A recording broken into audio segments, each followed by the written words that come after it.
Big welcome to tonight's episode of the Natalie Fort Show. This show is brought to you by MTN and supported by Weather Dazzles. Tonight's episode is a very, very special one. What makes it so special? Well, first of all, it's what crowns what has been an incredible season with the most amazing guests, enriching and revealing conversations. Thank you for being with us throughout season 3 of the Natalie Fort Show. I couldn't have asked for a better guest to sit with tonight to end the season. Today, he is known across the world as an expert in Afro-fusion cuisine and serves as the executive head chef at West Africa's first sustainable fine dining Pan-African restaurant here in Ghana, in Sumunam. However, growing up, Chef Meek Elise was a victim of the deadly civil war in Congo. He and his family were forced to flee their home country to France in search of a better life. It was there that Meek discovered his passion for culinary arts and has never looked back since. He tells it all on tonight's episode of the Natalie Fort Show. Meek, it's a pleasure to have you here on the show. Thanks for having me, Natalie. How are you? How is life? Very good. And thank you for being on our final episode here of season 3. Now on the show, we have this question we always ask to start off the conversation, and that's, what's the state of Meek's life right now as we are here? What's your life looking like? Very good. I'm almost on the top of my career here in Ghana, so this is good. Yeah? I can't complain. You can't complain. You're almost at the top of your career here in Ghana. Yes, You've been in Ghana for? A year now. For a year now? Yes. Now, you have an interesting background, one that has to do with war in Congo, right? And we are all privy to this, what was a deadly civil war in Congo for quite a number of years. What was your childhood like prior to the war? Prior to war, it was very good childhood, because as all the kids, very peaceful, very joyful, playing, laughing, do everything kids can do. Yeah. And yes, after things has changed when the war started.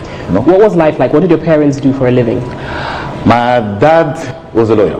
Was a lawyer. My mom was a woman that does our house, keeping a homemaker. Yeah. A homemaker. Yeah. So yeah, the life was good and peaceful. How many siblings do you have? 5. 5? Yeah. You're the eldest. I'm the youngest. I'm baby. You're the youngest. I'm the old baby. An old baby. So life was good. Yeah, right? life was very good. It was very good. And I didn't really grow up with my dad because living abroad, and because I get separated from my mom. But a very peaceful and good life. Enjoyable. Yeah, life. Enjoyable life. Yeah. School, everything was like normal. Everything was like normal and very normal. How old were you when the war set in? Around 13, 14? Yeah, 13, 14, like a teenager, Yeah, 13, 14. What was it like when it happened? Did you see it building up? Was it, say, in the news that, certain thing, it was a build-up? And when were you able to see that life was going to change? That's the case in many countries. Yeah. When you're in the main city, you don't really see it. Because on TV, they rely.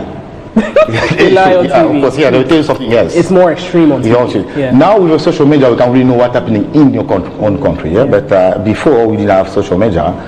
And when you start, like, sometimes they will tell you there's rebellion in the north or this side. But in the city, you don't feel it. They'll say they're still far and it will never happen. It will never touch the city. It will touch the city. Yeah. So that the government in power will push them back, and we don't even know why they're fighting. Yeah, we don't know. And after like 3 months, suddenly, like we was ready to go to school, like normal life, and we start like gunfight everywhere. And they say, stay home, don't worry, you're gonna take me a couple of hours. We're gonna take them away. And it's going to be fine. Yeah. And you stay almost 10 years. Yeah, up and down. And also for the first day was not very scary. Like it's sometimes like you feel like you are in a movie, and it's an experience. Yeah, of sorts. Yeah. So Honestly, when you feel it, like it's true. Yeah. Because it's not close to you. Yeah. You those gunfight come from far. Yeah. Exactly. And sometimes we used to give name on those gunfight. You did. We know this one come from this because like the rebellion was like tak tak, and it's true. Now I'm not it's not enough. Yeah? Okay. And the governor was like tak tak tak tak. Wow. So clearly it wasn't bothering you. You didn't think it would come so near to because you are protected. And when they really come in the city, that when it becomes very dangerous, because the government lost control. Control. And those rebellion, when they come there, on the beginning they're cool. They don't want to bother the population. They come to fight with the army, and when it gets worse, they start to fight. They don't really care. Like they just come and shoot. And so it's very. I don't wish that to anybody. I don't wish that over. Of course. You were 14. Yes. They said initially it's going to last, say, like a day. You stay home. And you said a day extended to 10 years. Oh, yeah, up and down. It was 3 months in a row. Down, and again, and until now, it's not very stable. It's still not very stable. Time to time, because those rebellions are still there, because it's still the same place in power. That's in Congo. I'm talking about Congo, Brazzaville, because I'm for both Congo. And so sometimes up and it goes and come back. But it's not. It's not still. And when it starts, it was still there we fight, but sometimes you can go out, and people will come to sell food. And then when after 2 weeks it becomes very severe, you can go out. And I will tell you something. You know, everybody have a dream. Go to school, go to that. And when I was 14, like 13, 14, let's say, I was a teenager, when I was during the war. My only dream for real was like just be able to cross the road without getting a bullet. That was my only dream. That was my only ambition. To be able to cross the road safely. That's it. Because it was almost impossible to go out if you don't get something. It's very painful. It's not good. It's not a good thing to remember. But that's life. How did it really change your life? Were any of your family members affected by the war? Many. I lost many parents, many relatives, uncle, cousin, some of them. About how many? 10, And in my area, a lot. I can't even count them. When the first one in the city, and things start to come a bit down, you have to leave the city, and we have to walk less. I was a kid. You have to walk from Accra, maybe to Ivory Coast. You have to walk. You have to walk. Sleeping in the forest. And then keep going. Keep going. But the good thing, some people in the village, they're gonna make shelter for people who live in the city. So you stay there for a bit and continue until you go to find somewhere safe. Were you doing this walk with your family? Of course, It was. I mean, on that point, everybody is your family, because I was lucky to have people with me, but some kids were by themselves. So you don't see the kid, you just join the road. Some kids has lost mom, dad, left by themselves. The most shocking thing I saw was walking, and I saw this woman. She just faint after she got bullet on her head, and she had a kid on the back. And that image is still on me. It's still in your mind. So people was passing back to about the kid. And she had a bullet. She had been shot. Yes, I mean, she was carrying the baby. So somebody take the kid, carry away the kid, and those cases happen to a lot of people. And, like in the city, before you go to war, like those rebellion, because they don't have in heart. Yes, I will tell you the way they was looking, because they stay long in the forest. They have big beards, and they do a lot of juju. So, and here you're talking about the fighters. The fighters. The fighters. And they're very scary because because they have a red thing on their head. They get big amulets. Sometimes they have a crow. Like somebody head here to scare people. So you were intimidated. Very intimidated. Very intimidated. And then we come. How old are you? You are 14. If I be brought, they take you. You need to fight with them. You go and fight with them. You don't know where you are going. Did they ever approach you? No. We wouldn't have had you here today. Did you? You said your father was not in the country. No, because I grew up normal. Your mother was. How was your mother impacted by it? A lot. As a single mom, it's not easy. Even before or after war, it's not easy. But she passed away. Your mom passed away? Mom as a result of the war? Just before the war. Just before. When it was started to be a bit shocking, just before. Because, So rest in peace. So it wasn't as a result of the war, basically, that she passed away? No. Was she ill? She was ill, But because the country was not very stable, and those hospitals were very okay to keep operating. Operating well. So because of that, and after thank you, I have some uncles, I have a lot of people around me, so I carry my life normal. As a young boy, what emotions did this experience build in you? Like, did you find yourself being, say, angry, resentful? How did you feel? What was happening in you internally as a result of the war? It's very confusing. You don't even know if you're alive. You think maybe you're in a matrix, maybe you're dreaming. Yeah. And after when all that finished, you become very angry. Yeah. You hate a lot of things, and it makes you. It depends. Everybody's different. Yeah. It can make you mature, or it can make you very. What did it do to you?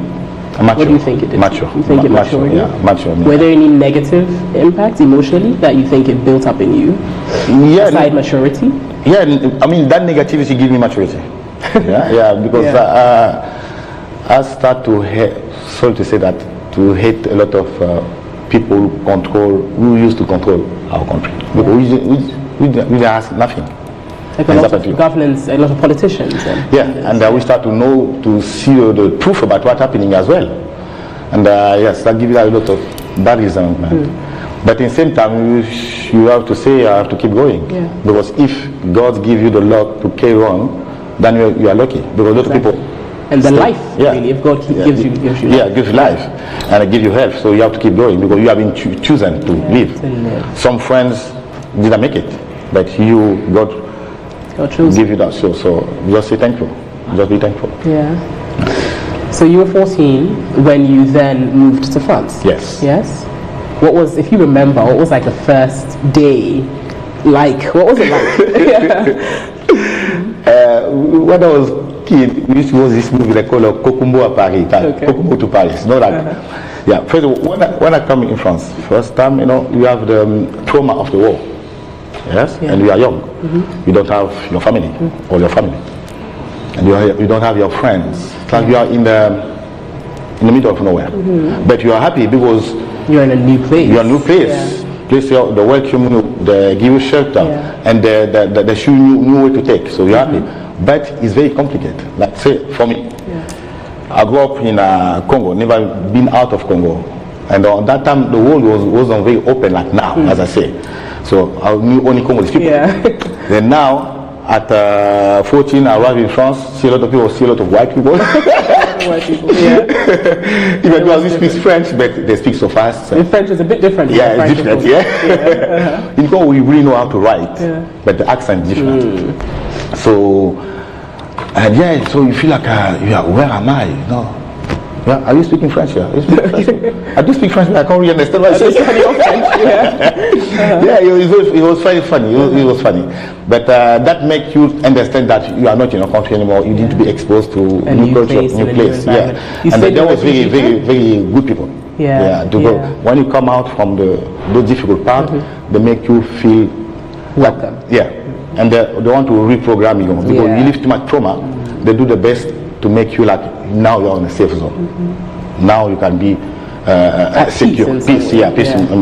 So people, you are a kid, they're gonna do your best to go to school, do some. So you were in a refugee camp?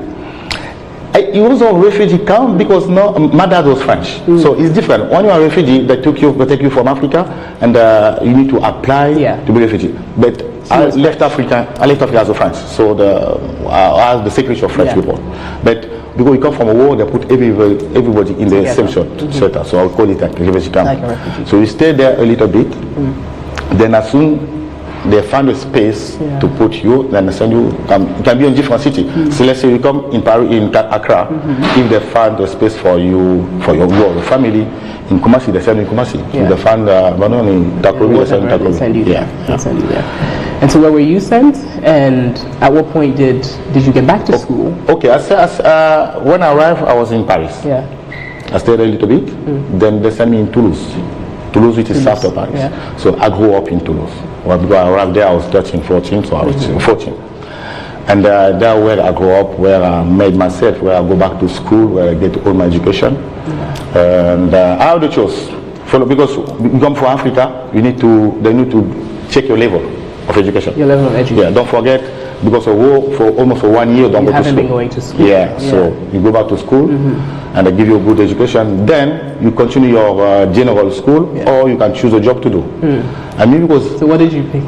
Food, cooking. You know, so did you always loved cooking? Yes, as a child. We've been talking about before war. Before war is peaceful. I say. Yeah. Most of our friends used to play football. You didn't? I used to sneak in the kitchen and eat and cook. I was always in the kitchen with the woman. I don't know, maybe that was always in the kitchen cooking. So when I arrived in France, because I have the chance to go to school, then I choose to learn this to be like go to cooking school. Cooking art. It took me 6 years of training, and and then you became. Now at the age of 22, you set up your own restaurant. Yes. In France. Yeah. That's a lot. That's big. No? Yes. Right. Yeah. I was lucky. You know. How did it happen? I finished school. I worked a little bit. Then I found that woman who wanted to open a restaurant. You found a French woman? No, she was from Nepal. Okay. No. Italy? No, not Nepal. Okay. Let me find the name. Where the people are very short. Where? No, is that an Asian country? No, it's open. Comment il s'appelle? Don't worry. I need fun. No, don't worry. Laponie. Laponie? Yeah, Laponie. Okay. You know, is it? Laponie, no. They live the country is very cold out there. Oh. Yeah. NCK, you know NCK, that's Yeah, she got from there. Most of people are very short. They're very short, I see. And very white with white hair. Okay. So she was in Toulouse, wanted to open a restaurant. I used to work in a restaurant while she was see me, because the person who trained me was very good chef. Yeah. So she said, do you want to open a restaurant with me? I said, I don't have any money, how can I open it? Say, okay, your part will be your knowledge, and my part will be the money. Finance. Yeah, and we did half. So it was a small restaurant. What was it called? What was it? La Gascon. It was a small restaurant. We took it to like really small restaurant. After 2 years, we made it almost one of a good place to be in Toulouse. And because with the taste, African taste, that make my cuisine very different. Yeah. But on that time, France wasn't that open. You know, if you use they weren't that exposed. Yeah, exposed to different taste. If you use ginger, they'll say. It's not, maybe it's too hot. Better with taste. Yeah. You use lemongrass and but I wish to put like African taste. But people love it. Love it. The restaurant was very big, so very manageable. Yeah. So we ran the restaurant for 2 years, and after I wasn't trained enough. I wasn't really trained enough. I was still young, and too much responsibility. I want to learn more. Yeah. So we sold the restaurant. Then I continued. I left France. I went to learn my job in different. So how old were you when you left France? Second. How old were you when you left France? I was 25. Yeah, because I turned around France and 25 I left. My first destination was London, because on that time money was very good in London as a chef, as a young chef. Yeah. It was a good place. Good place. Mostly for money. Yeah, financially. Financially. They used to pay very well. So we were a lot. Those young chefs leave France because we have a lot of knowledge. And we go to London, we work a little bit, make money. And you've always enjoyed sort of like being a nomad of some sort, like moving. Yes. You know, that come from my childhood. Yeah. Because I left Congo, because of the war. That prepared me to go everywhere. I think, I don't have that sedentary. Yeah. You say that in English? Sedentary? Yeah. Stable. Yeah, stable. Yeah. I think I always like to be go out of my comfort zone as well. That's where you find the most beautiful thing.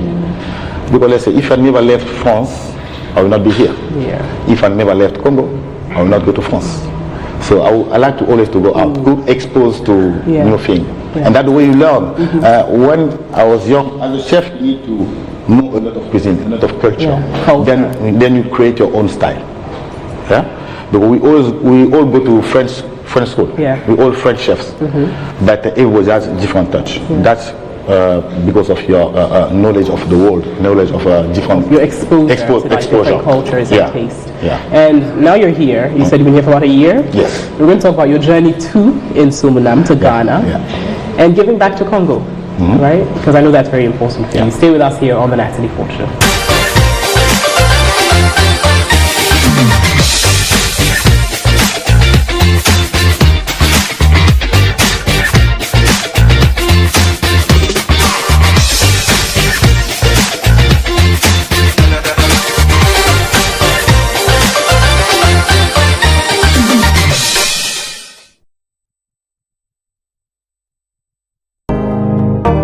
Why do we get sick?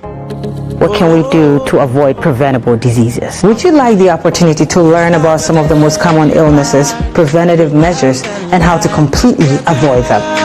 Would you also like to learn about the importance of how integrating health awareness into your daily life help decrease the chances of contracting avoidable health complications, and as well catching on to early genetic disorders that can be controlled or even avoided completely? So join me as I sit with experienced medical experts to shed more light on how to live a healthy life. On this show, we will explore varieties of common preventable health complications and as well educate the general public on the importance of yearly doctor's visit. Join me on this channel where we discuss and educate ourselves on how to live a healthy life for a better today and a better future. This is Health and Life with Dr. Daly. Health and Life with Dr. Daly.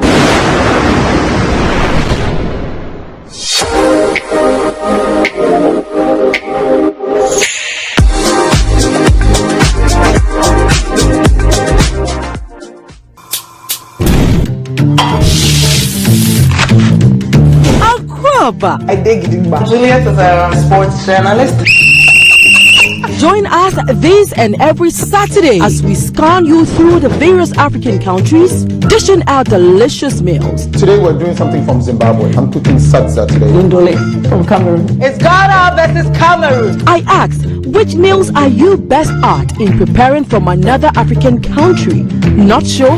Then catch us here on our Bing Show as we learn something new from our brothers and sisters far and near. You will definitely be the best judge at the end of it all. Our Bing Show, bonding Africans through cooking. See ya.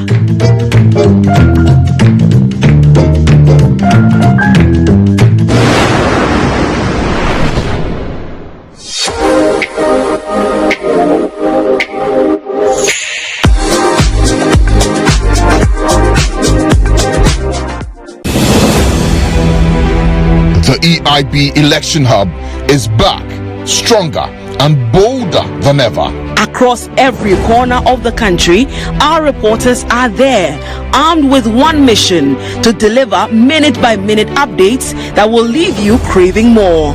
In this edition, we'll cut through the noise, challenge conventional wisdom, and present you with nothing but the raw truth. Experience the adrenaline rush as we unravel the intense campaign trail. We'll capture every electrifying moment, every fiery speech. Professor Jambafo, Honorable Osafo Mafo, Kendo Foriata. They finished us, and every game-changing maneuver.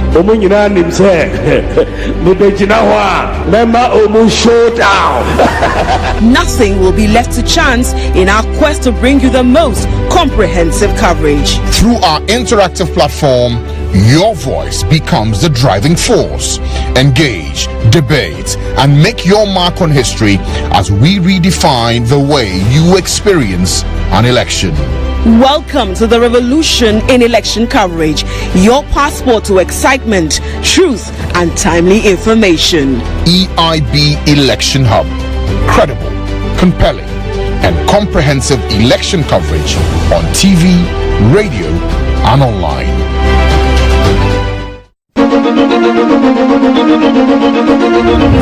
This Thursday. Hi, I'm Johnson Asiedu Nketia, the National Chairman of the National Democratic Congress. My friends call me General Mosquito.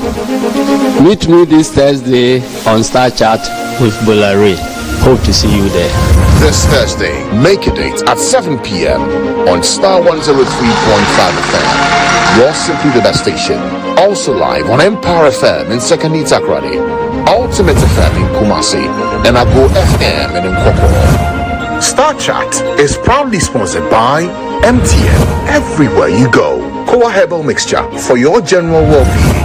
Haftel is everything you. Tabia Taku. Berima Uyetaku.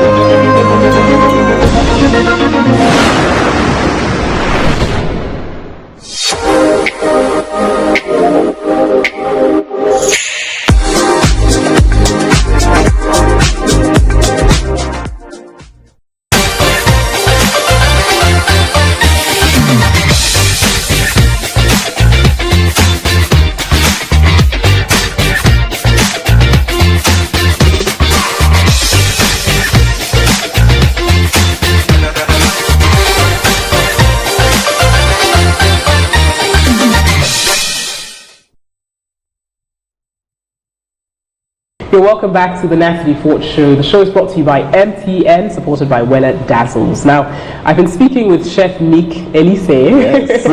Meek, you were talking about having set up this restaurant at 22, having been lucky, really, and finding this woman who provided you with the funding, and then you supported with the expertise. At 22, I would imagine that you had other stuff going on personally, right? Say it again. Can you paraphrase it? Okay. How were you able to juggle managing this restaurant at 22 and whatever was going on in your personal life at that stage? Okay, when I decided to be chef, you want to go to school, they prepare you. They will tell you this job is very difficult. But when you're young, you don't really care. Yes? I didn't have that much of social life. My perception has always been to be a chef. My dream has always been to have my own restaurant, to be on this industry, because that's the way I express myself. So it wasn't very difficult for me. But I wasn't a guy who would go out every weekend. No. I had friends, but I was on. Let me go back to my story. Yeah? When I come in France, and I went to Toulouse. To Toulouse over there, I went to meet my dad, because my dad was in France, as I told you. I went to meet my dad there. The only thing he told me, we are here in France. It's very complicated. It's not like in Africa. You are not protected. So you need to be careful who you are. Who you befriend. Because I used to live, let's say, in ghetto. Yeah. So the friends over there are rough. So in my mind, I always say. In Toulouse, where you were living, was somewhat of a ghetto. Right. Le Mirail is one of most dangerous places in Toulouse. Le Mirail. So I always be very focused on what I do. So be careful, don't give your life always to enjoyment. I would say that. Did your dad support you in any way? Say again? Did your dad support you? He was there. Yeah, he was there. He supported me a little bit, but after, we are family life. We become like a too many in the house. Like you were a man. And it was beautiful, so I left. That one I get independent. I started to live by myself at 16, 17. I started to live by myself. So I made. I was like, I'm self-made. Self-made. But with a good basement, fundamental education, parental. My dad told me, be careful, don't do my party, don't do that. So my motto is always like, keep working and keep pushing. Focused. Stay focused. Because by going out every weekend, you are not very focused. Even though you have to do that when you're young. But I'm not. It can be a distraction. It can be a distraction, so time to time. But it doesn't make me problem, because I was working. And my job, don't forget, is almost like a nightlife. Exactly. I work in a restaurant. When you finish, we go with guests, a little drink. Don't sometimes clients that And on that time, Toulouse was very small, so the client is almost your friends as well. And there was too much club. So when you finish, you can go for 1-2 hours. And you come home, because after you need to get ready for the next day. So there weren't too many distractions. So not too much distraction. You came to Ghana. What led you to Ghana, first of all? Say again? What led you to Ghana? What led me? What inspired your decision to come to Ghana?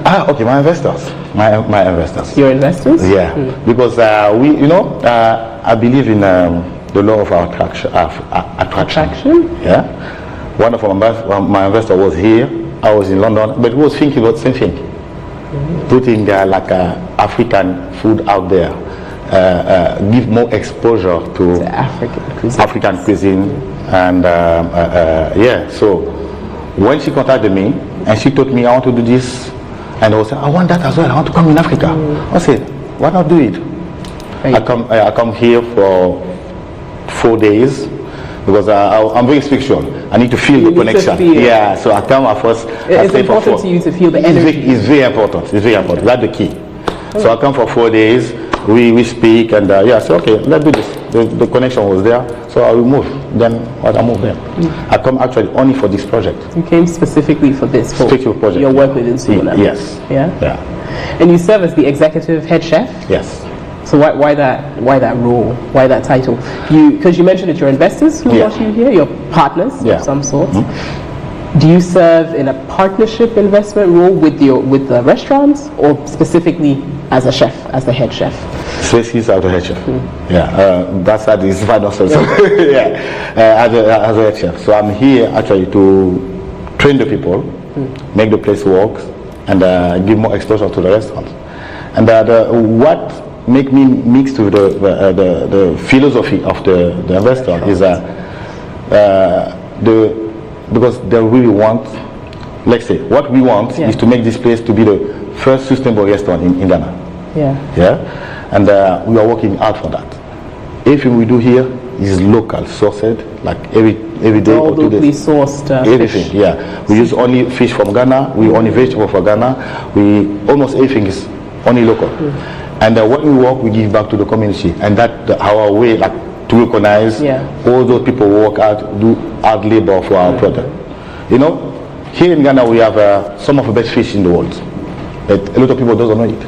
I don't. Yeah, we have a very good octopus, which they catch here and go to sell to Spain.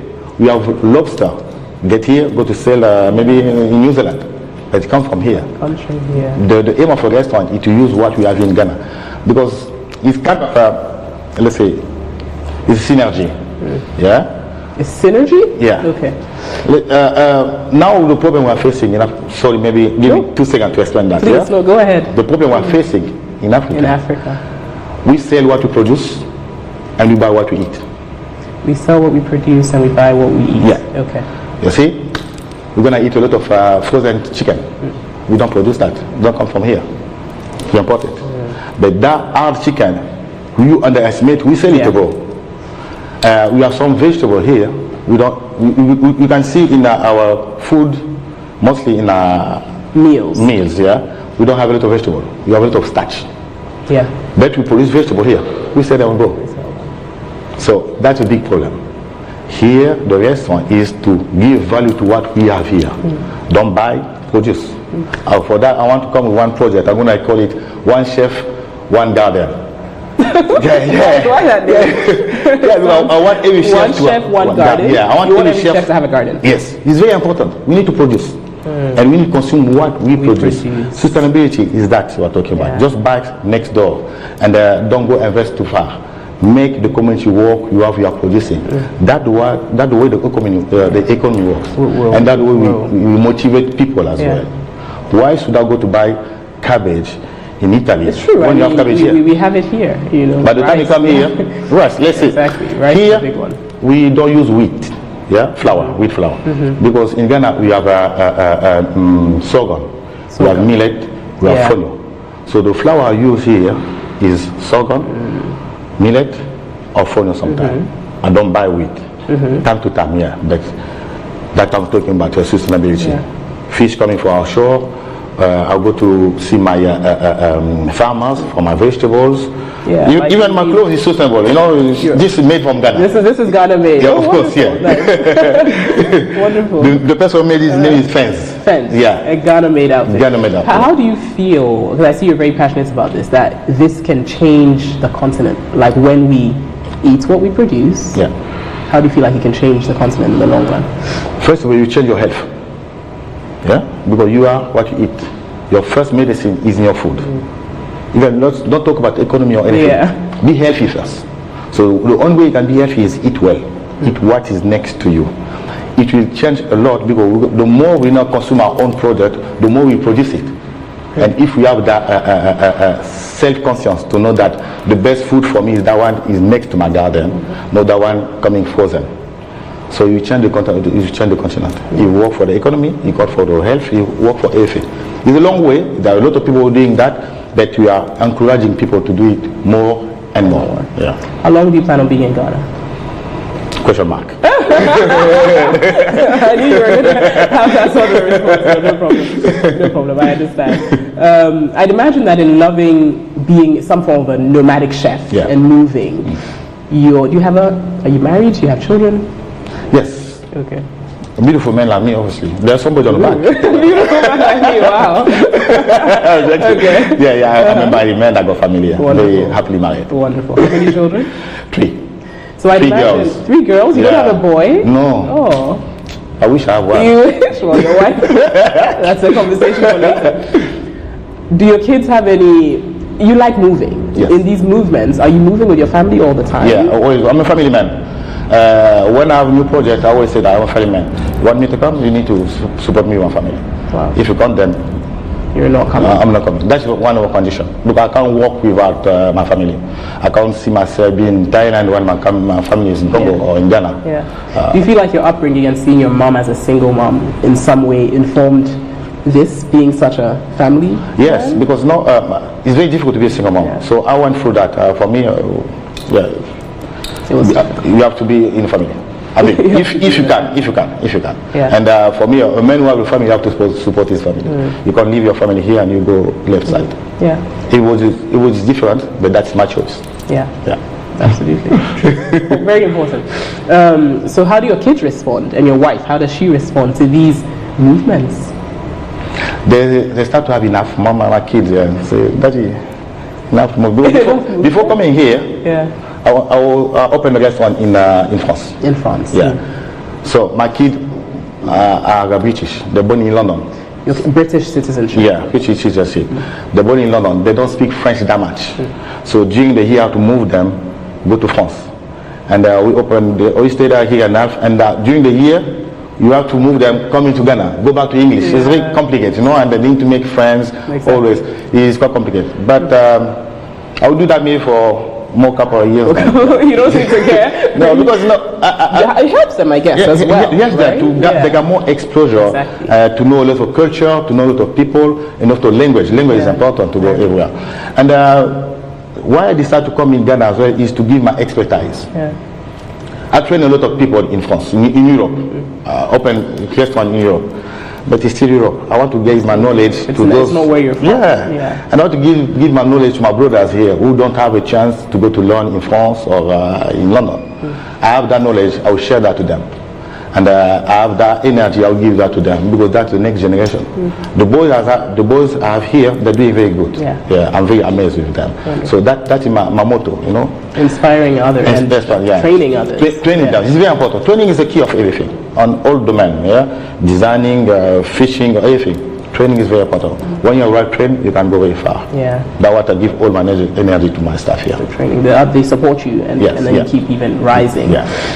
How important is giving back? How often do you go back to Congo? Do you visit Congo? Okay, I go time to time. I'm not limited to Congo. I don't call myself only as Congolese. I'm African. You're African. Yeah. You're Pan-African. I'm Pan-African. Yes. Today I'm here. I love Ghana. Tomorrow I can be in in Morocco. I will love Morocco. Next day I will go to wherever. Nigeria. Yeah, because I'm Pan-African. I could go back to Congo time to time, but because I work a lot. And when I have a project, if it's for 3 years, I can't really move. So I can't leave my restaurant to go for a holiday. But when I go there, I'll do good action. I'll always go there to train people. If I go for 2 weeks, I'll take at least maybe 4 days. I give training for people. And I know that there are some organizations of Women for Women. Yeah, some organizations you support. I'm an ambassador for Women for Women. So I'm an ambassador for women, actually. And then you have all girls. You have a lot of women in there. Yes. So that is to help women who are suffering for the war. So to support them on education or financially, whatever we can support them, we do that. So like when I go to Congo, sometimes I spend time in orphan. Because a lot of kids need help. When you talk help, we don't talk about money. Make difference with them. You just sometimes emotional. Just spending time with them.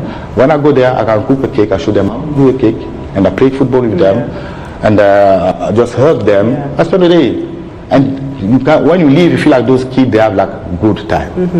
And if you're good, and these memories will last in your mind. We live your memory. What made me is my memory. And like everybody, when you have memory, you make your life. The only thing which you have for you is that memory. Really? So if you can give them a bit of peace, a bit of love, it's amazing. Beautiful. What's next for Chef Meek? Elise? What next? What's the next chapter? I don't know. You don't know? I'll go with Mother Nature. I don't know why she called me. What will be the next? But my big project is to have. Let me say it again. I speak too fast.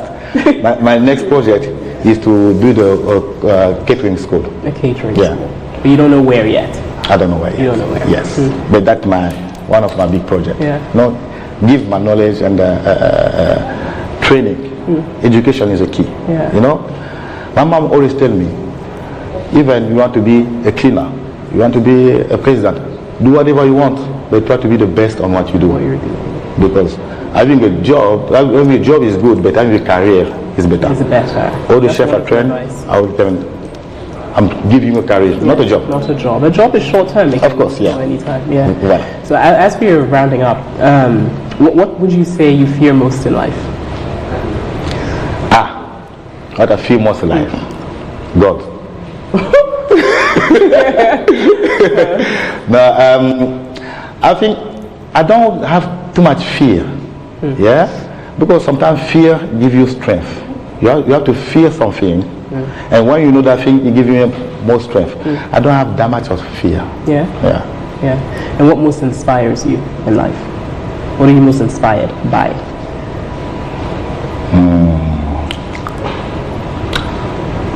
Life in general inspires me. Life in general inspires me. Yeah. When you have life, you have hope. So that gives me a lot of inspiration. Yeah. I'm not something where I have things specific. I'll go with the flow. When are you born? March. March, okay. Yeah, 7th of March. Question, just asking. I'm a Pisces fish, so I move, you know. I move, yeah. Sometimes I don't know where I'm going, but I always have good destination, yeah. So, fear and no. Whatever happens. I survived the most dangerous thing in war. So, why am I going to be fear? A dog? A lion? No, nothing. You survived the most dangerous thing in life. Yeah. So I don't have that much of fear. Of fear. No. Yeah. Chef, it's been a wonderful. I've really enjoyed our conversation, and I'm looking forward to Fantastic, the game segment of the show. It's going to be quite interesting and a delicious treat in store. So do stay with us here on the Natalie Fort Show.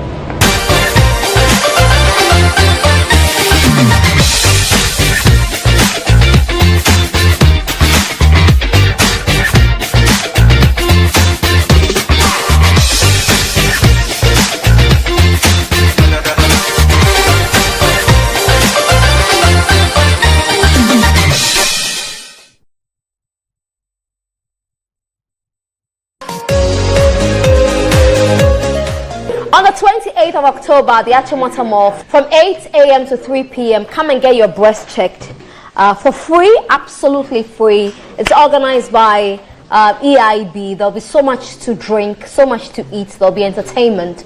Come and have a triple dose of everything. You get your breast checked, you get to eat, you get to dance, you get to have fun, you get to meet EIB presenters, to socialize. It's a wonderful platform. So keep this in your calendar on the 28th. We'll see you at the Achimota Mall for the free breast screening exercise.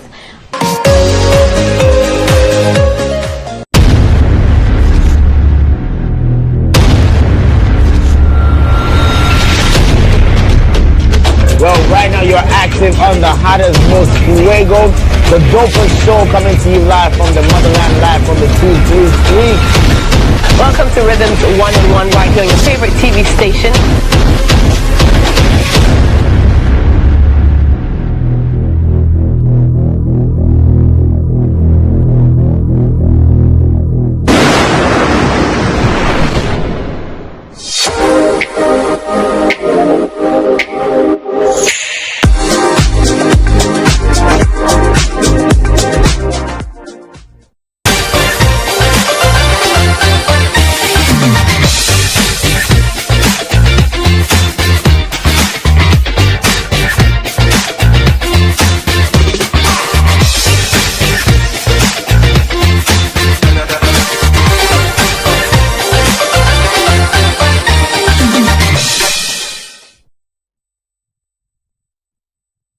Welcome back to the Natalie Fort Show, and it's time for the fun side. Fantastic, a game with Chef Meek Elise, and of course, no other game to play than actually making a dish. Yeah.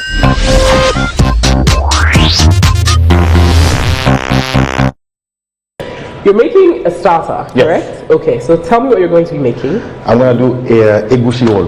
You know egusi? Yeah. Egusi roll? Yeah, egusi. Okay. Here we call it egusi in Nigeria egusi. Egusi, okay, yeah. Yes. Most of the time we eat it as a stew, but we're gonna do like kind of spring roll with egusi. Amazing. And this is your own recipe? Yes, that's my own recipe. Okay, yeah. so you have no more, chef, and I know you don't like to fail, but we'll see if you're able to do this in no more than 2 minutes. Wow. 2 minutes to make egusi roll. We have our timer running. Okay. 3, 2, 1. Go. Okay, let me do the roll. Okay. Oh. Okay, this is contume leaves. You know it's contume? It's what? Contume leaves. Yeah, I know it's contume leaves. Okay. Like. It looks like a little Asian inspired. Yes, Asian, because you know, on my journey, I work in Japan. You work in Japan? Yeah, Oh, nice. I want to learn how to do fish sushi, and I work in Brazil as well. In Brazil? Yeah. And in Canada, I read. In Canada as well. Oh, and you know, in Brazil they eat like a little bit like in Africa. Yeah. They are almost the same ingredient, almost the same recipe. Yeah. Okay.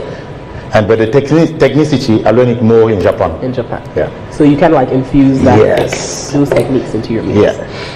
I see. And you will see in my menu is a bit of we can see those inspiration. Yeah. Voila. From those other cultures. Yeah. Okay. Now I'll just go here. Oh, let me put a bit more. Okay. Voila. This is one of my best seller. One of your best sellers? Yeah. Okay. People will love it because it's unusual to eat it like this. Yeah, very. Voila. Close here. Close here. And I see sweet potato. I think, right? Yeah. Sweet potato here. Sweet potato shells. Yeah. Okay. I'm trying to do it perfect as I'm doing. Oh, broken. Yeah, okay. Oh, I'm really failing. Okay. Oh, come on. Okay. What's that? Like a sauce? That's, yeah. This peas and consomme sauce, like olive oil. Like olive oil. Yeah. Okay. Good. Okay. Here, So that ginger. Yeah, ginger and lemongrass tomato sauce. Lemongrass. Wow. Almost done. Almost done. Take this. Okay, time is almost up. a few more minutes. It looks good. Right. This carrot. Carrot. Yeah, carrot and cumin puree.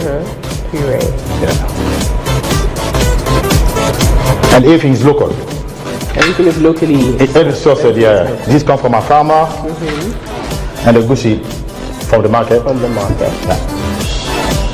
What leaves are these? This just fried parsley. Parsley, yeah. Yeah. Okay. We grow it here. You grow it as in here? Yeah, on the back here. Oh, on the back, wonderful. yeah. Nice, wow. And Great. with the sauce. The mouth is watering. And voila. C'est fini? C'est fini. Okay, time's up. I'm ready? You didn't fail. Thank God you didn't fail. I don't like to fail, I told you. Thank God you didn't fail. So. This looks delicious. Okay, so now it's time to try. Yeah. Let me get some cutlery for you. Yes, please do.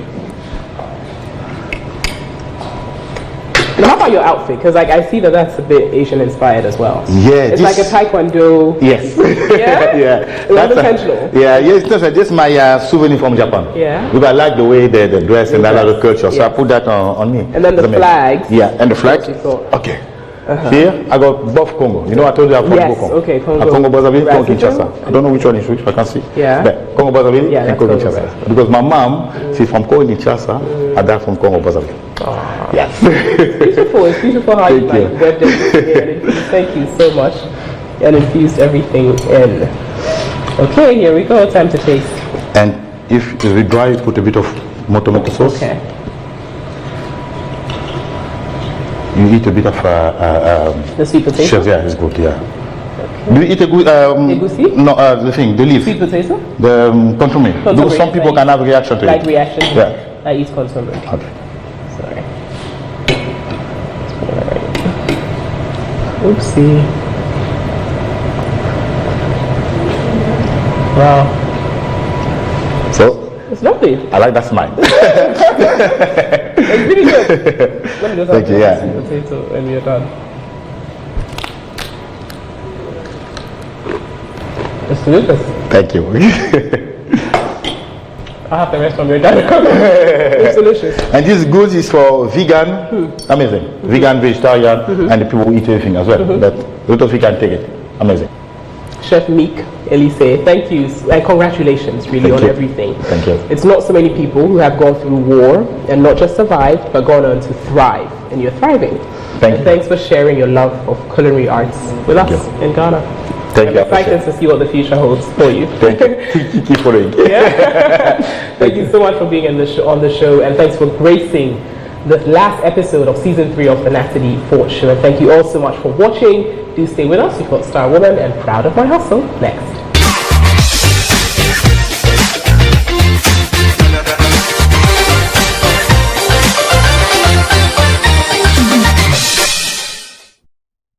You're watching the Natalie Fort Show. Now, throughout this entire season, season 3, we brought you women across the world who are making a significant impact. Let's see who crowns this week's episode with Star Woman.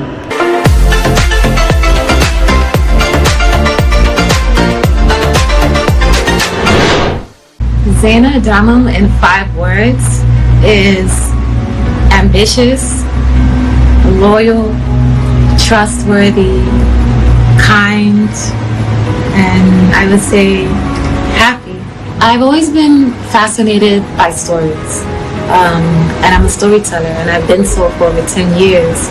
And I think when I moved to Ghana from the US 5 years ago, I developed that I have a love for international policy and foreign diplomacy, and it was the beginning of me starting to understand the power of storytelling and helping to shape the mindsets and the viewpoints of policymakers who set laws for millions and millions of people in their countries. My biggest feminine strength is the biggest strength that I think all women have. And I think that women have this ability to command a room, and they express their thoughts in a way that's so eloquent and can get people of power and of influence to be moved by their ideas. And we're good at getting people to do what we want in order to serve the greater good. I am definitely a creative, 1000%. I make a lot of my decisions based off of emotion. I'm moved by sound, by color, by what I feel. It's my intuition, and that's all driven by creativity. And there's creativity all around me all the time. So 1000% creative. The best highlight of my career was actually quite recently. I was recently appointed to become the president for the Harvard Alumni for Global Development, which was a huge honor, a huge undertaking, but for the good folks there to see the work that I've done in global development is testament to the fact that I'm moving in the right path, and I'm doing the best that I can to make the world a better place.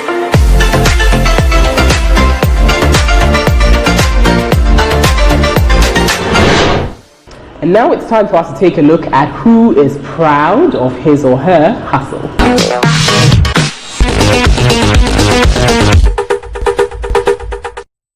My friend Alexander Chum, met on phone chargers, phones, and a earpiece, and a Bluetooth. My time they have 14 years in it. We started another time now. So I am from Nokia 1200, 1600 money. I don't know. Just I didn't know from what this struggle, and I started and what that time 100 Ghana cities, and I'm starting. Oh, Yamiadum. After all, my team de share me ma. I'm a baba SS3. The final year no me. Another one so back on me my channel SS1. And I have 5 children. And one of the show I'm kakra. Among although you shall see a to me, but no ba hunu ni o my ha. Mr. Senebo chira wa ekwanimu eyiye. After all, my team de be a shop kakra my wife and so on so to 2 adio. My name is Alexander Chum. I'm proud of my hustle.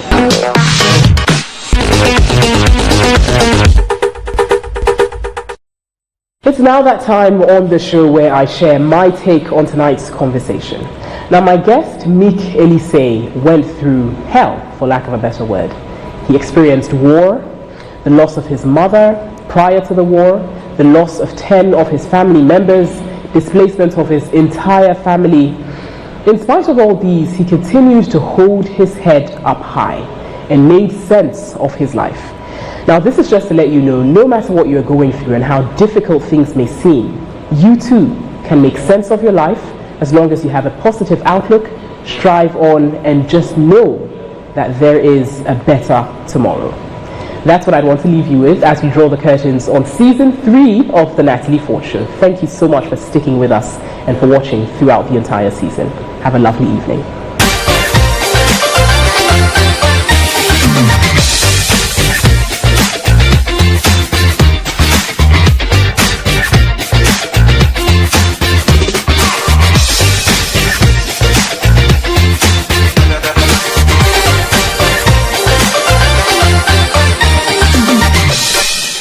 The Natalie Fort Show was brought to you by MTN, supported by Weller Dazzles.